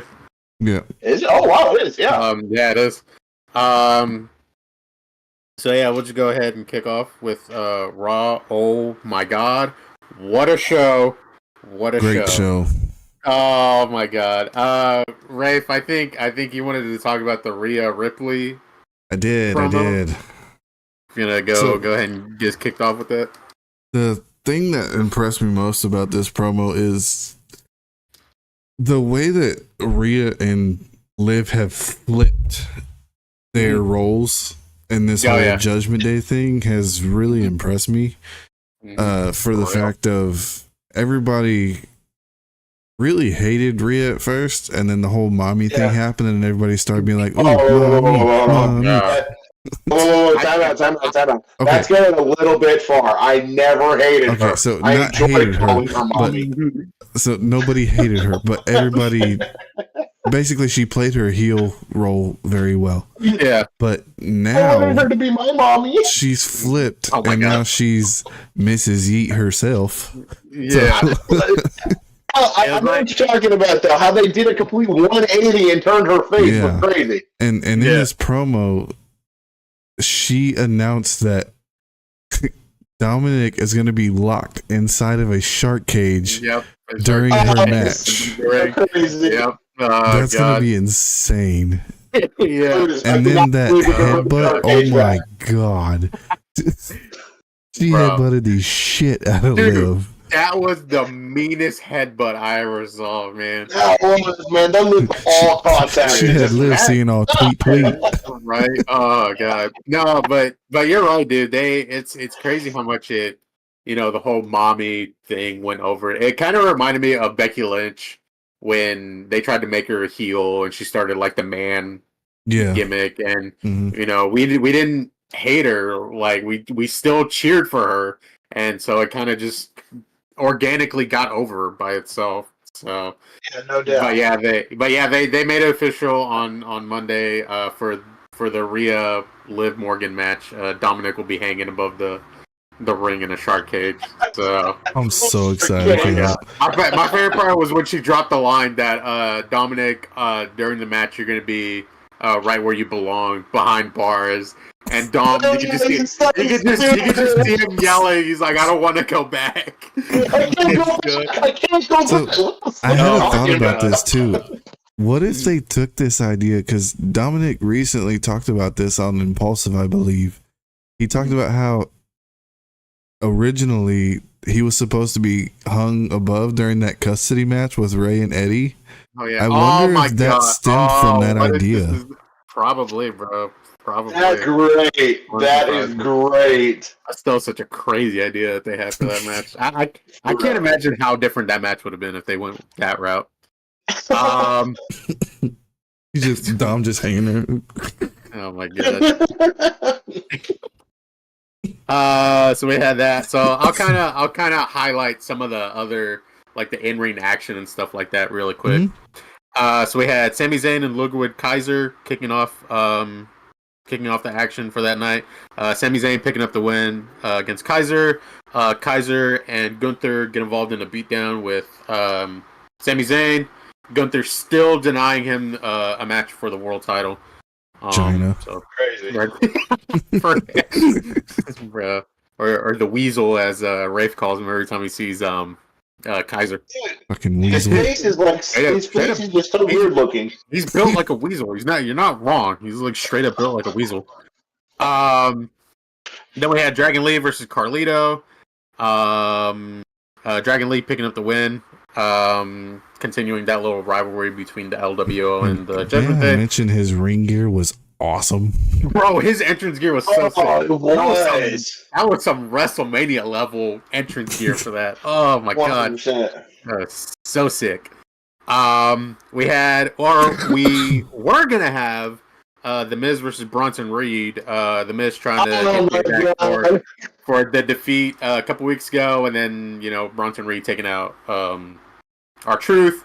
But when we started the night, Bronson and Strowman were just brawling all over the backstage area. And then it just kind of picked up from here, and they just, oh my god, it was just crazy. I was really waiting for the ring to explode, because I thought Strowman, because there was a point where Strowman had Reed up on the top turnbuckle, and me and Rafe both thought that he was going to do a superplex and just like bust the ring. Too. I thought it was gonna be a Big Show all over again. Dude, for real. And I was sad it didn't happen. And there's the shot of Reed outside with all the security guards, and Strowman's on the turnbuckle still. And I legitimately wanted to see him go flying off of the turnbuckle and just go diving into them. Oh god, that'd have been a lot of weight. My words, gentlemen, mark my words. There was a moment when they were in the ring that they looked at each other. It was like, let's fuck these security guards up. Yeah. My words. They are going to touch tips, make love, and become a freaking tag team. Well, maybe they'll become a tag team after a match on Monday, because after all of that, Adam Pearce finally made it official. They will finally go one-on-one in what he called the last monster standing. That's gonna be a good match. And if you haven't seen the promo video for it, the promo video alone was pretty hype. It was pretty cool. I played out like a Godzilla movie. It was pretty cool. It's like a King Kong versus King Kong movie. Exactly, yeah. But that's gonna be a pretty hype match for next week. No doubt. We had Drew McIntyre responding to CM Punk for the promo he cut last week. Thoughts on the promo? Wasn't impressed at all. I'm gonna be honest. It was hard for me to watch. It was kind of boring. Yeah, it was very boring. Me and Megan were talking about that. Like, for CM Punk to come out and cut the type of promo that he did, you'd expect Drew McIntyre to retaliate with just as an intense promo, or to step it up a notch. Yeah. His promo literally did this. Yeah, it was a lot. It was a bit more subdued of a promo. It was definitely maybe for the storyline. I don't know if it was just him, but yeah, it was like a more calmer Drew. It wasn't like the Drew that's been running around the past couple weeks with the bracelet, bragging about beating Punk and all of that. No, it was more calmer Drew. Well, that's what I was telling Megan. For for a competitor who's threatening to end his career completely, Yeah. you wipe him from the face of WWE altogether. The promo was not on par with that. Yeah. It was very, very boring. Yeah. But And I think but we'll see how this plays out for Hell in a Cell, which was confirmed to be the main event of Bad Blood. Hell in a Cell. yes, it is. I'm so excited for that match. Very excited for that match. Up next, we had Damage Control versus the Unholy Union, Rafe's favorite tag team. Damage Control picking up the win. Bro, Rafe could not stop with what's her face? Isla Dawn. Bro, That's the redhead, right? Yeah, that's the Isla Irish. Dawn's the one with the orange head, the orangish. Yeah. Dude, that's my boo. That is my boo, man. The one with the mouth like this. We got to keep it PG for our viewers and whatnot, but yeah. I'm sorry. Her lisp just gets me. I'm sorry. You want to take the title? Oh yeah. Hey, Rafe. Her lisp gets me too. Ew. Oh God. We are not PG. Were we ever? Bro, No, you heard this dude rant about Carson Wentz every time he gets an opportunity. That man, we could PG like out the window, but regardless, moving on. We had the New Day and American Made. The story going into this was the New Day trying to pick up momentum after failing last week to win the titles. Of course, there's still a tension between Xavier and Kofi before the 10-year anniversary. And I would like to point out that during the backstage segment between the New Day and American Made, my God, Brutus was the most unintentionally funny dude during that whole time. That laugh alone cracked me up. For those who haven't seen it, please go watch that. But basically, the summary was like they were making fun of the New Day because they're trying to bring back like the Bootios and trombone and everything like that. And Chad Gable mentioned that they'd be better off just staying in the back playing their little video games. And that's when Brutus drops the craziest laugh I ever heard, and he just calls them nerds out of nowhere. He's like, nerd. Yeah. Oh my God, dude, unintentionally funny, that dude. That was. I will say that the New Day did not pick up the win against them, even though. Yeah. Oh no, go ahead, Chris. Go ahead. Yeah, as Jimbo mentioned, American Made picks up the win due to Chad Gable not really interfering on purpose, but more so of Xavier letting his emotions get the better of him and getting distracted with Chad Gable allowing the Creeds to pick up the win. Yeah. I still do not like the fact that they're trying to turn Xavier heel. It doesn't feel right. It doesn't. Yeah. It's not. I don't know. I still don't feel that it's working. In my opinion, I don't think they're trying. I don't think it's a heel turn. Like I said before, I think it's an aggressive type face. Like a face, yeah. Because he's not like there is shades of him looking like it might be a heel turn, but at the same time, it's also just him like, I'm tired of losing. Like I want to, like he wants to be more aggressive and because like before the the confrontation between them and American Made in the back, Kofi was like, I'm bringing all the stuff out so we can kind of try to get back on track, before the 10-year anniversary for us. And he was like, yeah, like that stuff was all good, but we're not champions, so we really can't, be joking around and everything like that. And Kofi goes, all right, well, I'll let you make the plays. You're the quarterback. You kind of take over the decisions. Yeah, you make all the decisions from now on. He's like, all right, cool.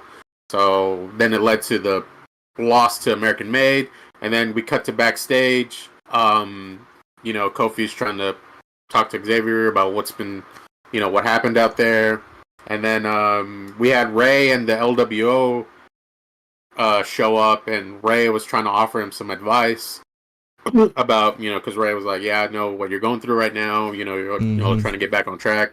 And Xavier Hey, thought that Frozilla Ray in the was kind of, chat. Just got off work. hey, What up, Brevs? what up, Brev? Welcome in. Came at a good time. Appreciate you, homie.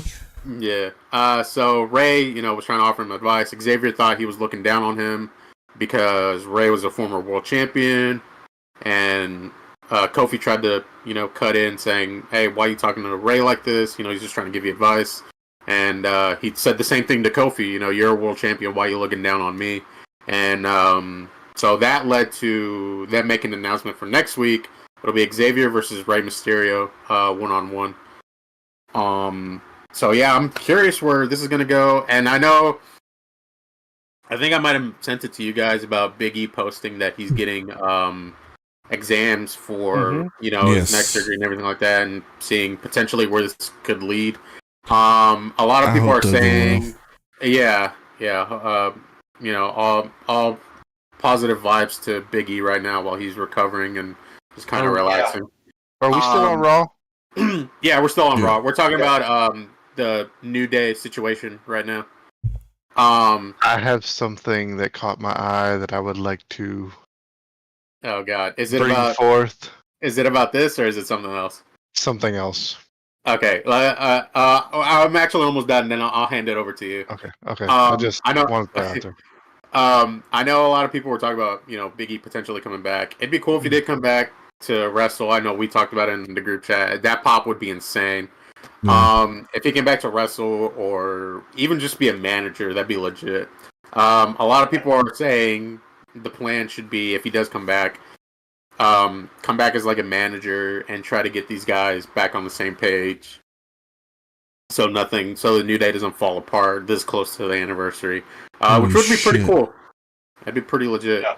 A light bulb just went off in my head. Oh, about what? Oh, about this? Continue. I'll let you finish and Cody finish. Then I have one thing that I need to say. But yeah, that was pretty much it. So still very curious where this all leads as we approach their 10-year anniversary. Before we get to the main event, I'll let Cody and Rafe share their thoughts. Well, I'm actually going to share one of my screens real quick, and I want to show you something. Oh God, I am. Do you notice this? I am a little terrified, but let's see what's up. Yes, that's what I was going to talk about. Oh, sorry, Rafe. Is it what I think? Oh, okay, yeah. I remember y'all put this in the group Holy chat. Shit! Yeah. So for those that are watching, it's kind of hard to tell, but if you look right next to, you can kind of see him circling it right now.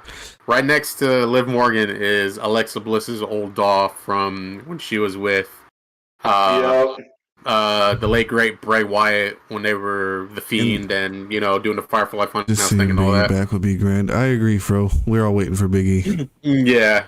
But so seeing that, it makes me wonder too. That's why I had like that light bulb went off in my head that I was just telling you. What if the Judgment Day is the Wyatt Six's next target?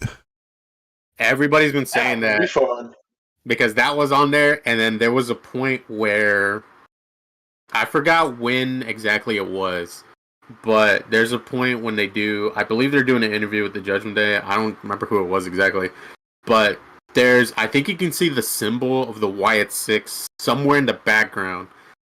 I can't remember what exactly it was. All right, but I can't remember when exactly it was. But there's a point where you can see the symbol of the Wyatt Six. So I am not ruling that out as a possibility. And I know Alexa Bliss has been training a little bit.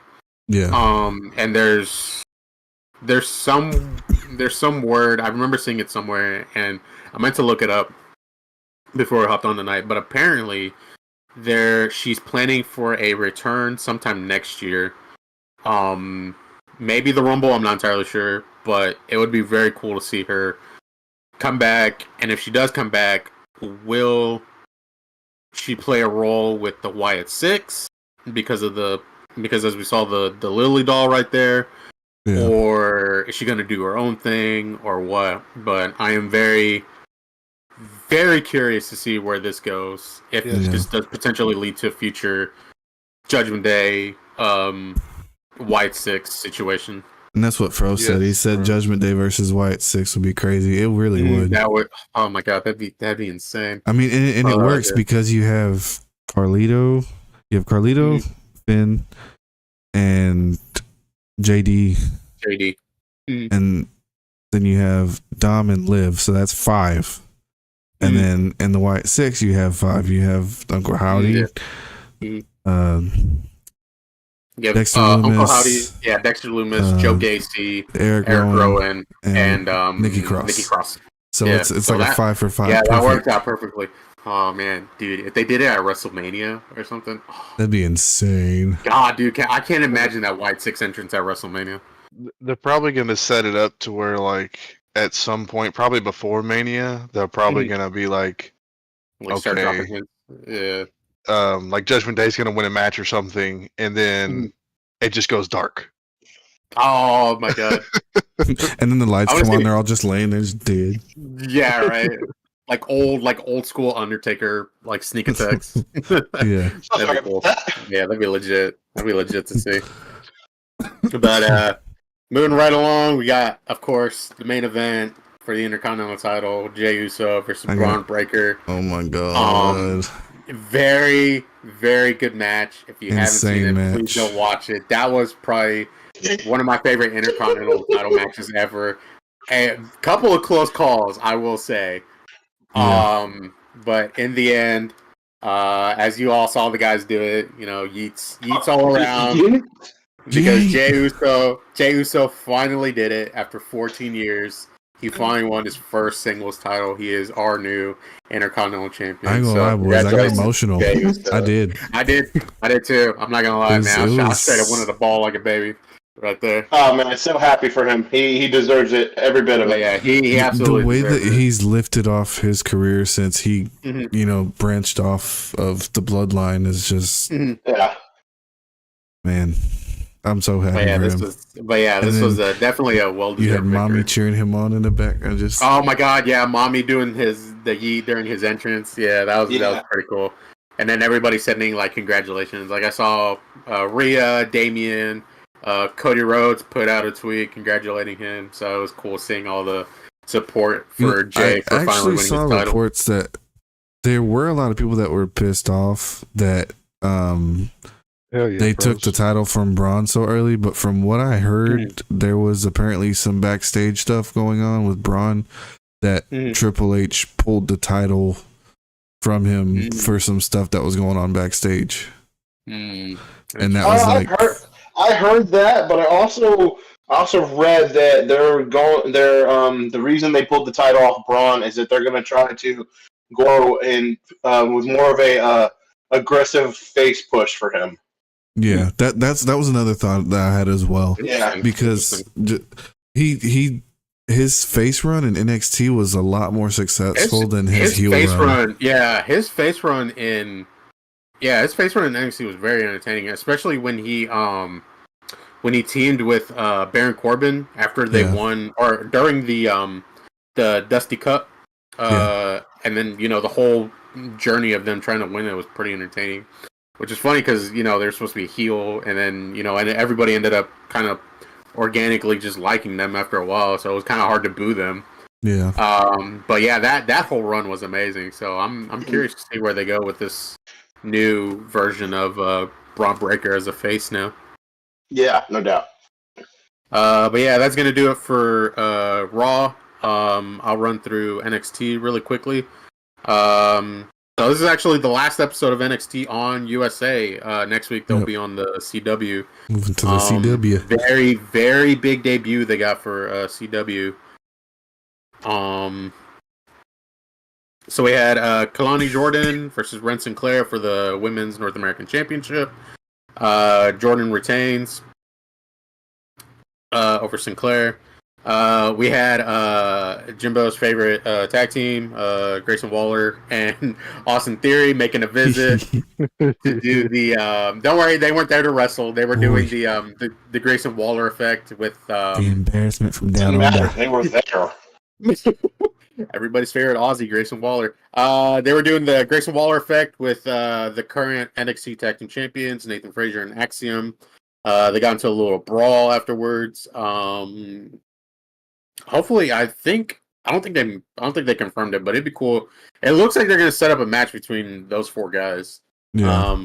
Possibly for the titles. Maybe it'll be on the debut episode of NXT. Maybe it'll be on the following week. I'm telling you, I'm expecting a face turn. I'm expecting Theory From to Austin Theory? turn on Bro, that's Grayson, my god, that face turn's gonna be and insane. I think dude. that face turn is going to help him a lot. Probably will. Dude. Oh man, he used to go back to taking selfies again. Nah, it's fine.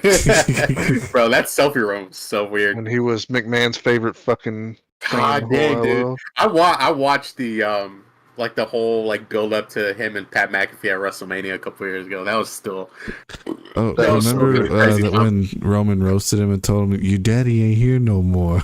Yeah. Oh my god. I died for that. God dang.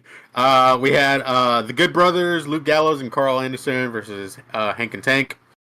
Hank and Tank surprisingly picked up the win over Gallows and Anderson. What was with Gallows and Anderson's ring gear? They were wearing like camo shorts. Yeah, like the sweet camo shirts. Yeah, that was very interesting ring gear, man. I don't know, man. They just do as they want, man. Up next we had Lexis King versus Oro Mensah. That was actually a pretty good match. The Mensah King match. Oro Mensah picking up the win. Then we had Ridge Holland versus Riley Osborne. This was building off of what happened at No Mercy with Ridge Holland turning on Chase U and costing him the tag titles. Stupid bitch. Riley Osborne trying to get some revenge on them, but just couldn't get over Ridge Holland. Ridge Holland picking up the win. Great video game. That was love No Mercy. Next we had Wendy Chu, joined by TNA's Rosemary, taking on Carmen Petrovich and Brinley Reese. Forbidden Door. Rosemary and Wendy Chu picking up the win by some interesting shenanigans from Ashante the Adonis.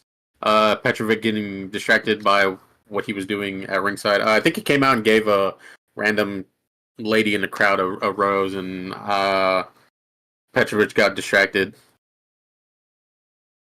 Then we had A-Town Down Under actually wrestling, which I completely forgot they were. I thought they were just there to do the Grayson Waller effect. They took on Javon Evans and Cedric Alexander, which is pretty cool to see Cedric Alexander getting a chance to do something wrestling wise, because I know they kind of had him like off TV for a little bit, and they really didn't have some really good matches in 205. Mm-hmm. Yeah, he really did. But this run he's been having with Javon Evans has been pretty cool. Yeah, that boy bouncy. Yeah, bro, for real. Unfortunately, he's young too. I think he's like 21. Yeah, he's like 21 or something like that. Unfortunately, Jimbo A-Town Down Under did win. They defeated Javon Evans and Cedric Alexander. The eye roll. I'm sorry to be. Yeah, I'm stuck. You gonna look like Undertaker. I know, dude, for real. Nobody cares.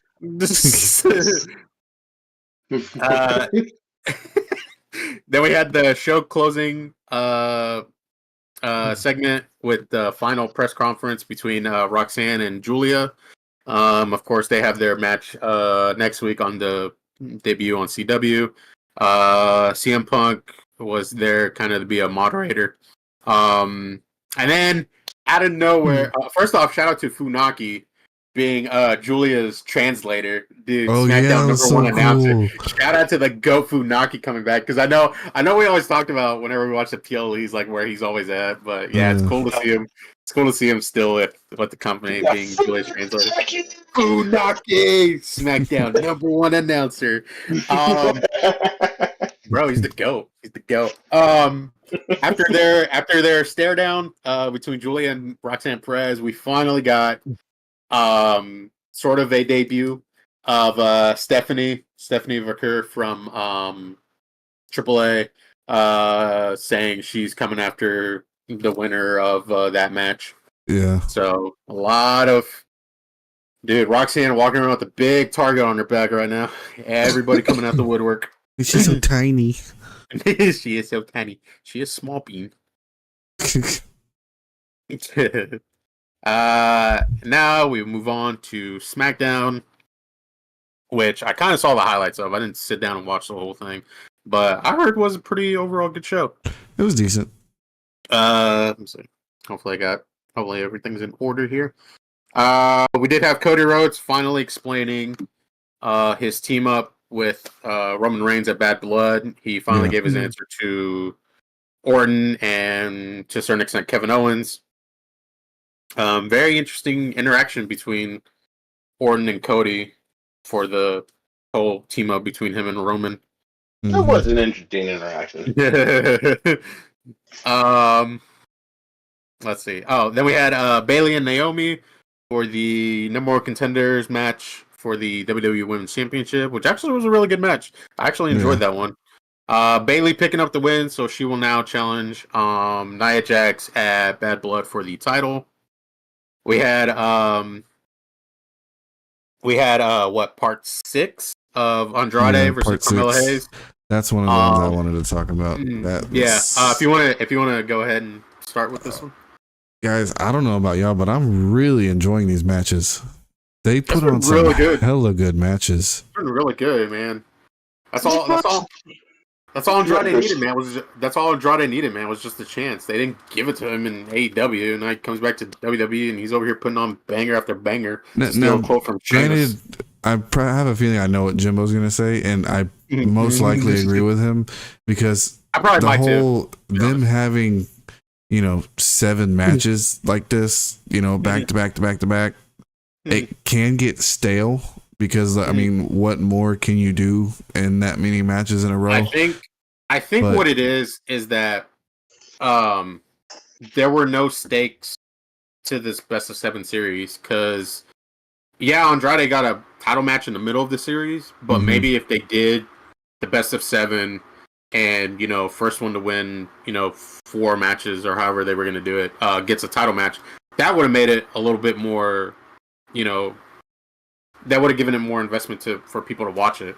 But just to have Andrade in the middle of a series, get a title match, and then lose, and then it kind of takes away some of the interest of the series. But I've still been enjoying it, to be honest. With them bringing in LA Knight now, I think that's what this is going to come out to be. It's going to be whoever gets this 4th win is going to get that title shot with or LA Knight. LA Knight, yeah. Which it's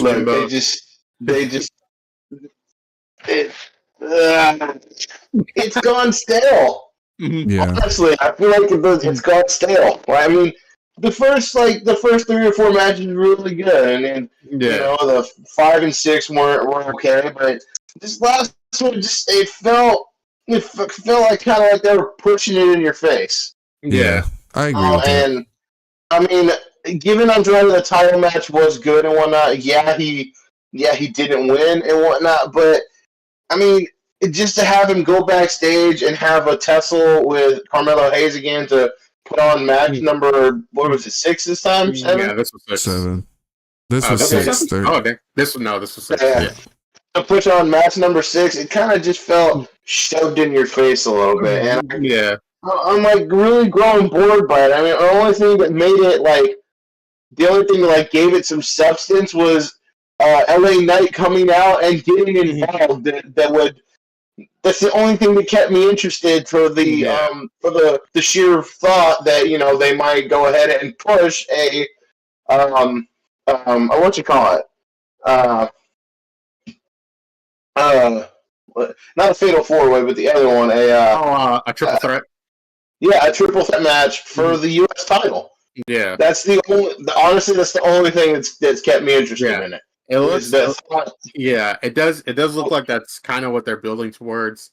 And I think another thing that bothered people was, like you said, to watch these matches back to back every week. I feel like they should have really paced them out a little bit better and maybe save 1 or 2 for a pay-per-view or something.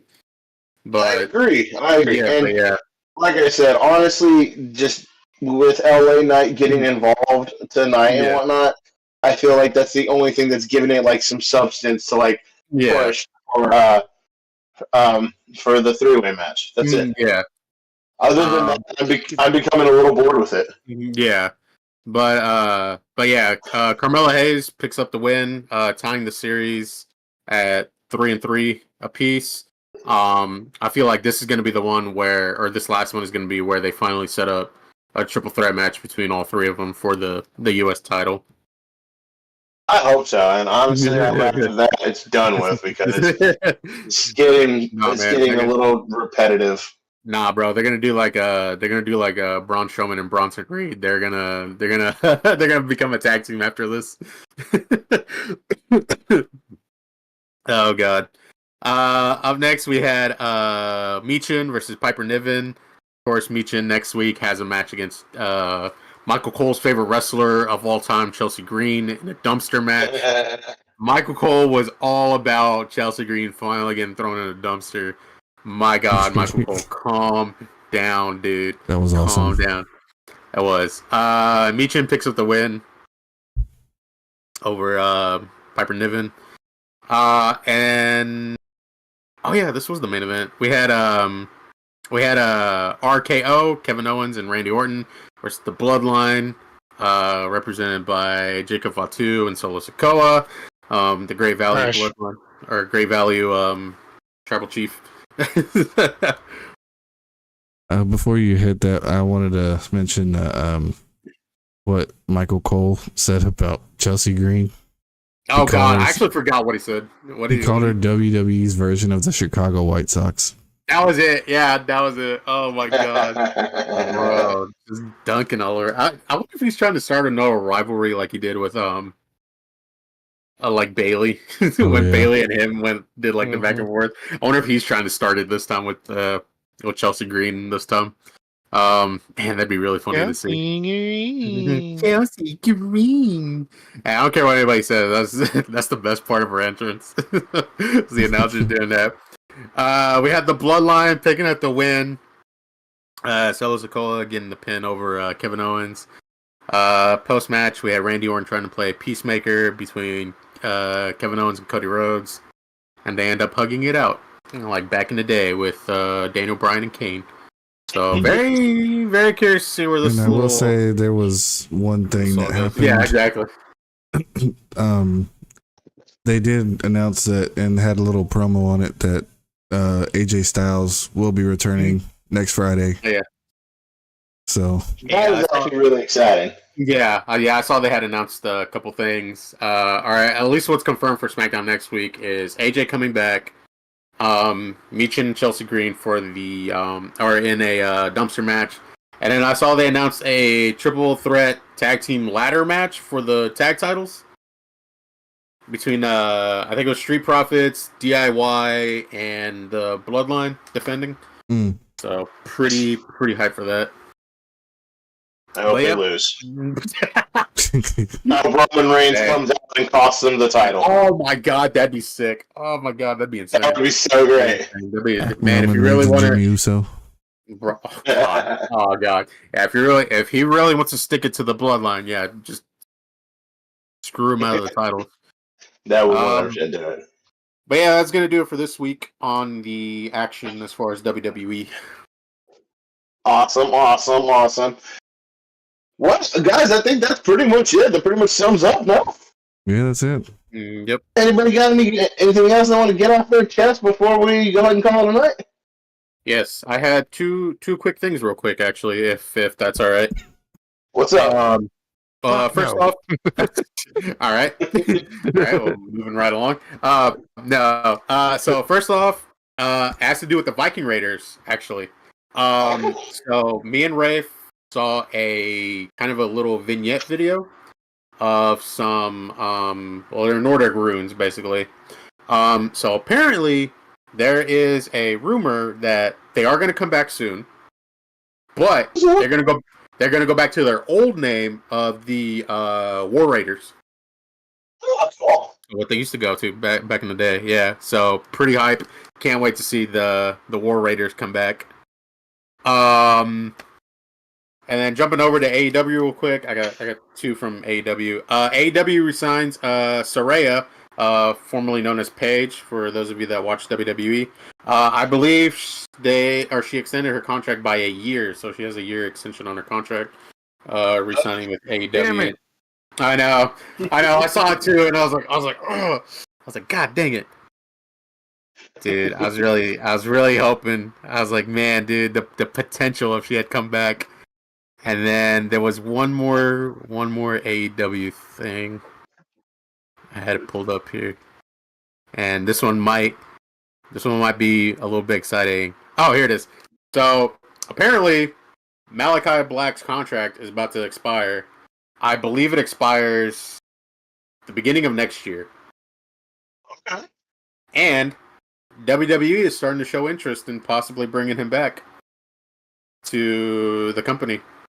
Cool. Yeah, bitches. so we'll see how that goes. It'd be really cool to see Malachi Black or Aleister Black, as he went by in WWE, back, especially because his wife is still in WWE.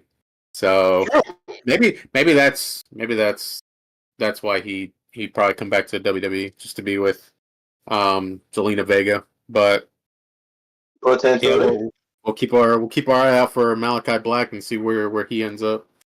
But yeah, I just wanted to touch up on those little quick news stories. One quick question for y'all before we end. One quick question. What's up? Oh God. So with seeing the Alexa Bliss doll, if y'all had to guess, when does she return? She'll be back next year. Actually, yeah, we were talking about that she might come back. That there was plans that she might come back next year. She comes back next year. If she's healthy enough and if she's cleared and everything's good, Royal Rumble. I was gonna say Rumble. Yeah. Biggest spot for her to return. No doubt. Well, everybody, that's going to wrap up our show tonight. I know we went a little bit long tonight, but we had some things we had to unload off of our chest. Some more than others. Some more than others. Anyway, so we will be back at you next week with another slate of things to talk about. We'll probably be getting back at you later in the week as well with a little bit of our shorts. Again, thank everybody for following us. Thanks everybody for tuning in. Go and follow us on Twitch. Follow us on YouTube. And please stop by and leave us a comment. We'd love to talk with you guys, especially during our cast. Yeah, Anybody got anything else? Nope, that'll do it. All right, y'all. Well, for Unhinged and Undocumented, I am the big man Jimbo with the twin magic Cody and Race. Yeah. And Undocumented man himself, Mr. Cruz. Throw them up. Be blessed and hook 'em horns.